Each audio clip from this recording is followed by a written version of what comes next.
While going into beyond education, obviously my initial thoughts of the course were very different to what it turned out to be. I was expecting a lot more structured way of learning, a lot more of the stuff that I've been used to during in school and also in university, where it's a lot of sit down teaching, a lot of face to face kind of structure.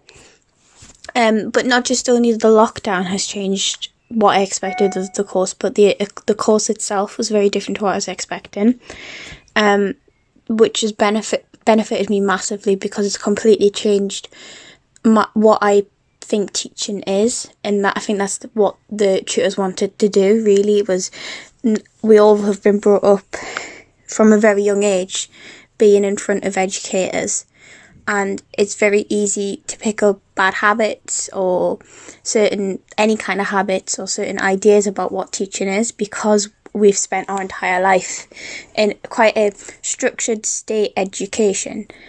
And I don't feel like that's where teaching will be in the future, and I don't think it's where it needs to be.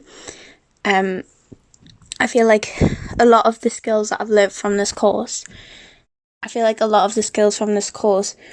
have not only changed my idea of education, but also kind of changed my idea of my own education, my own art course, my own creative side, and it's just given me a lot more confidence in that I shouldn't be scared of failure.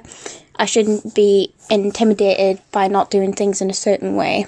Not everything has to be so linear and so what we're used to. Things can be done in a different way, and that's what massively has influenced me, and it's probably made me more interested in going forward in teaching because there's this more creative way of teaching where you don't have to do things like you have been brought up to do. Not that there's anything wrong with that, but if that's not what you're interested in, then it's not necessarily what I have to do.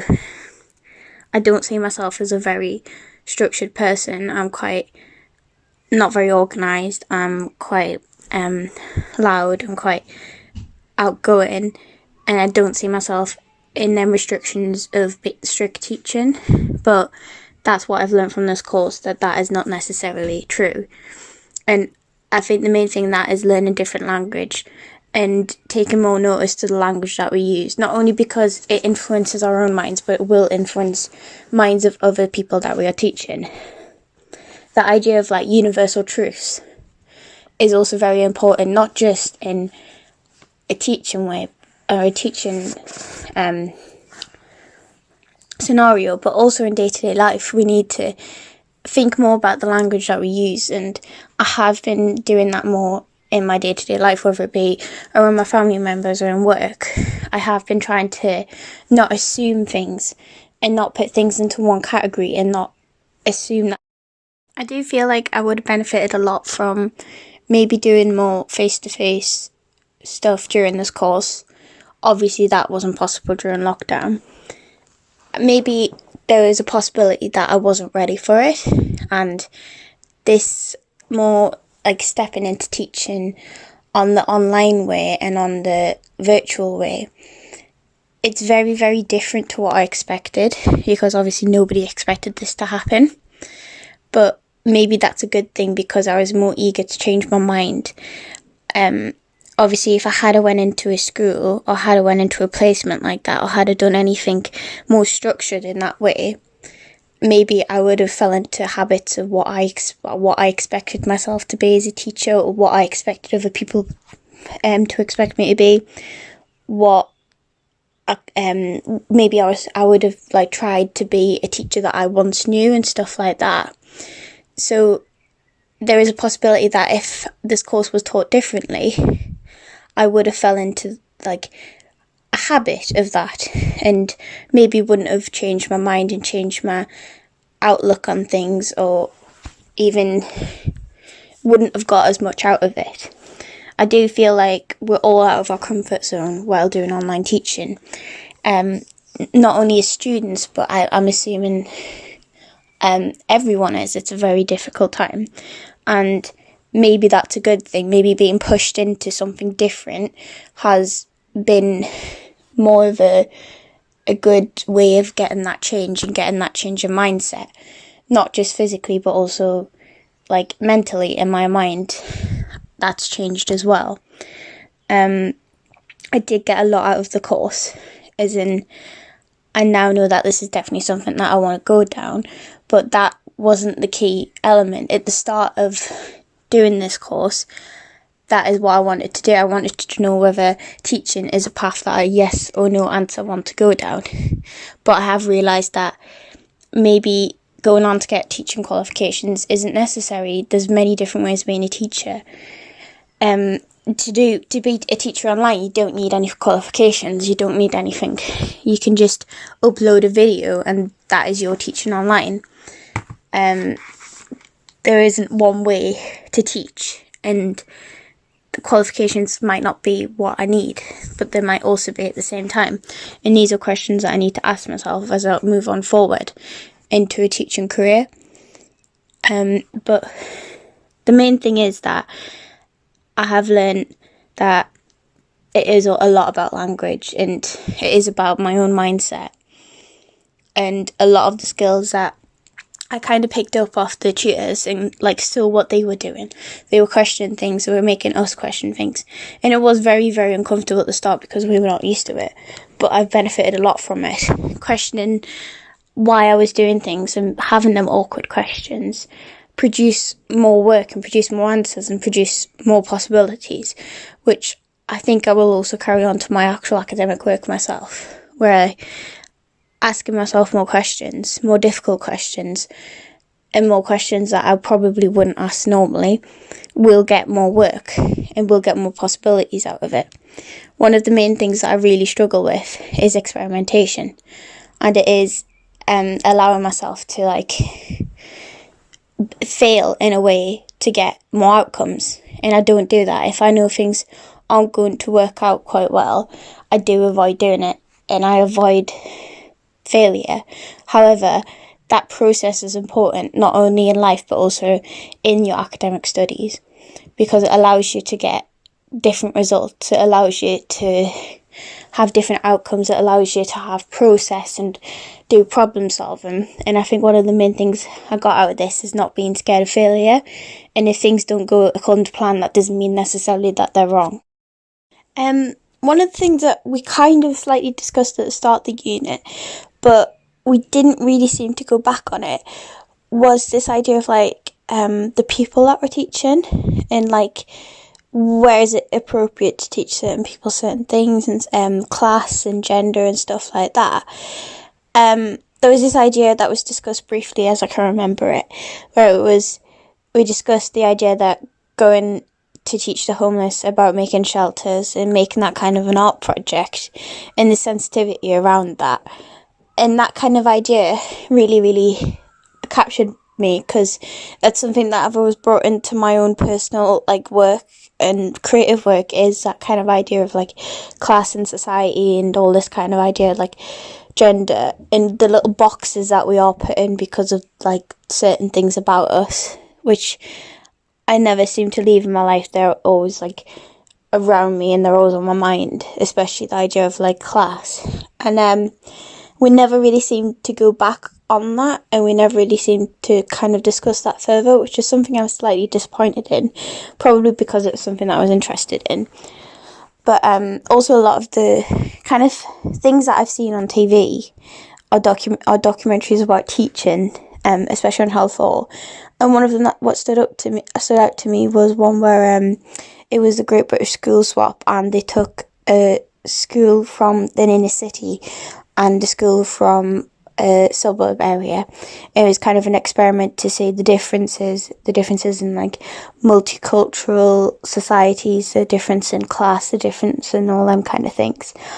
And I do feel in Britain today that is quite an important topic, and obviously during such stuff as a pandemic, it is kind of thinking, where is the place of education right now? Is it important? Especially something like art education.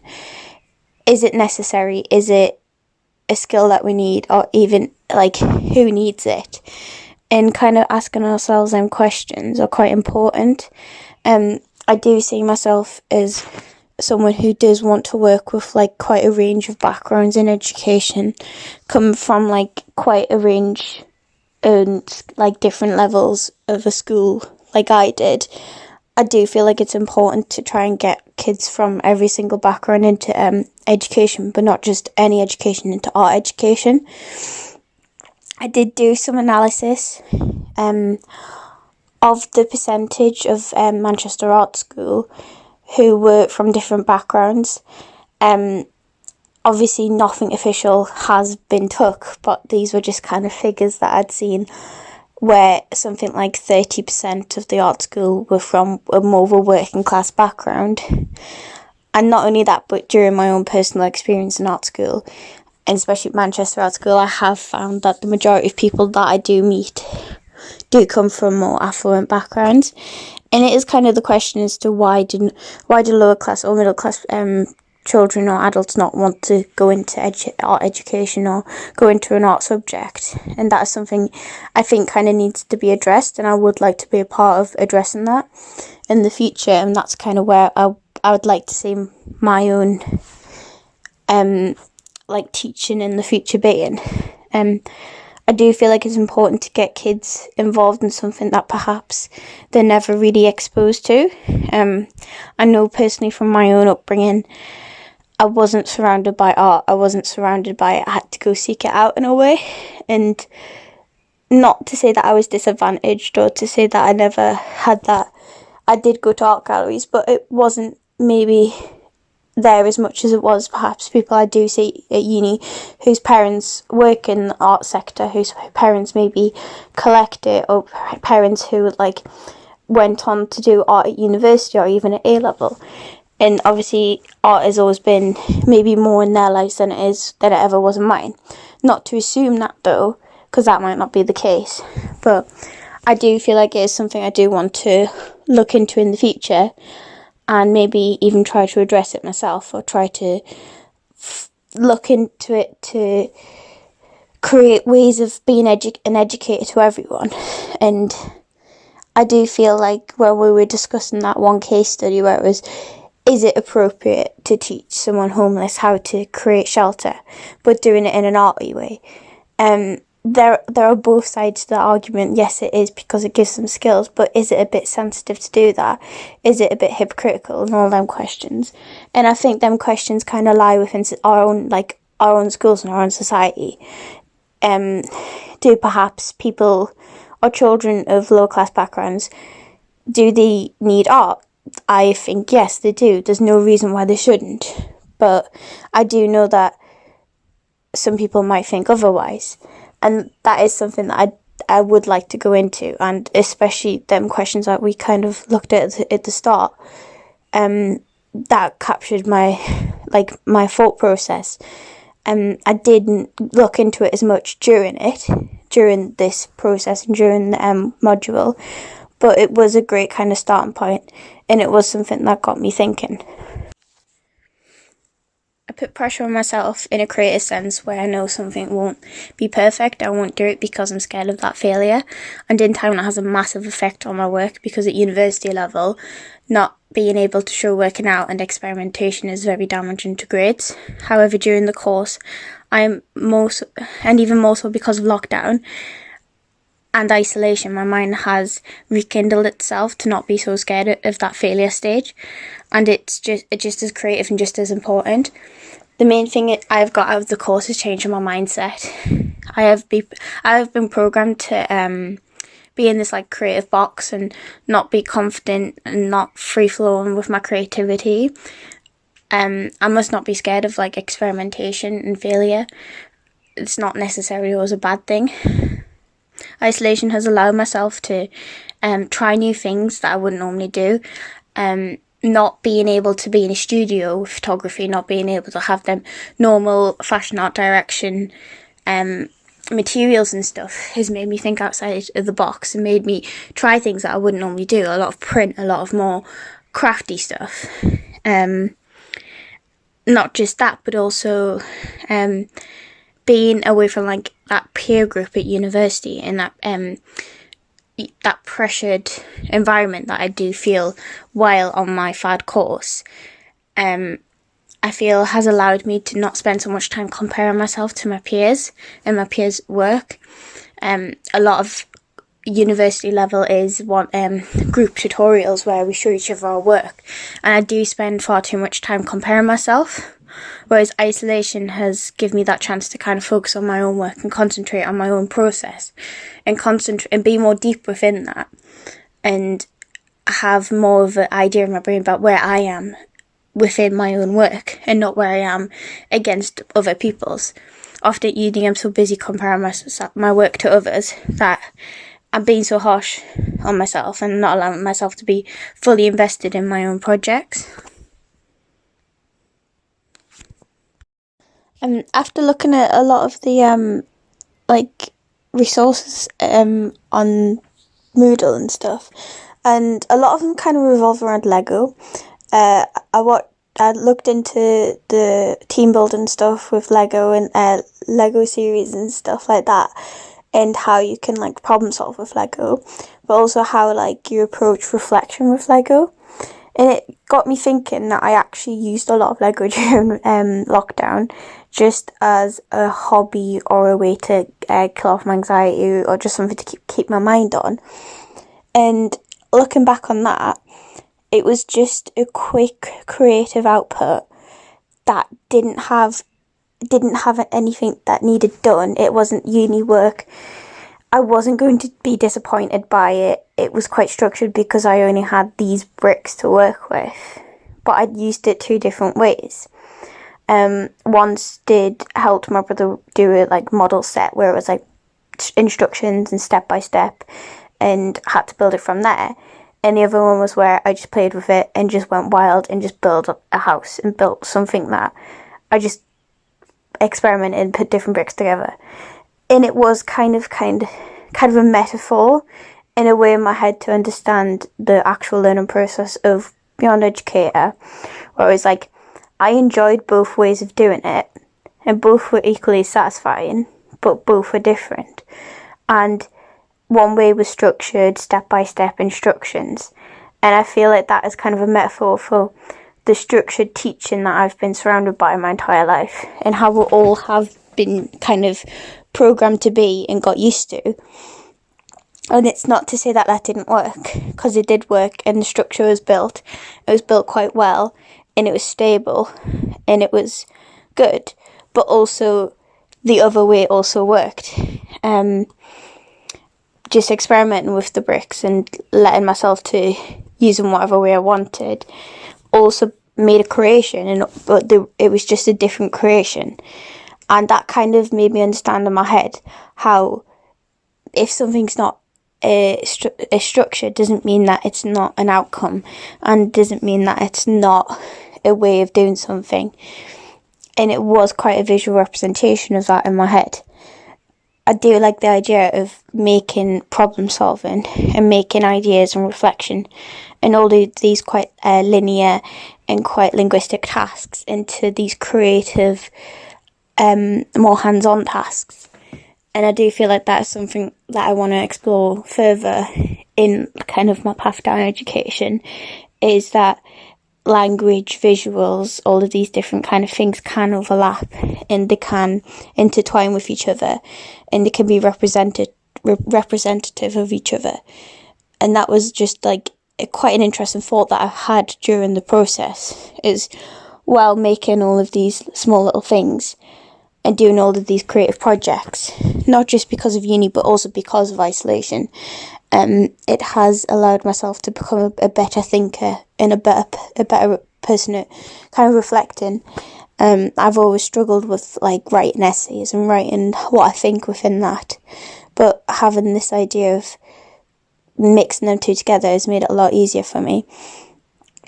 Some like the failure workshop that we did was really interesting, and I did feel like I related quite a lot to it, because I was kind of scared to do certain like arts and crafts and stuff, even during lockdown, even though it's something that I love doing, because I'm scared of them not working out and being embarrassed that they didn't work out.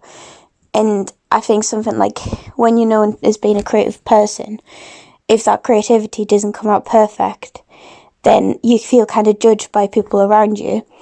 But then I've realised that the most important thing for me with my creativity isn't the outcome, it's the process of it and what I get out of that process. The outcome can kind of only be enjoyed by others, and the process is there for me to enjoy. So what I'm doing is I'm trying to impress others by having perfect outcomes instead of feeding myself this process and the stuff that I need and that I need to grow on, and that benefits me the most.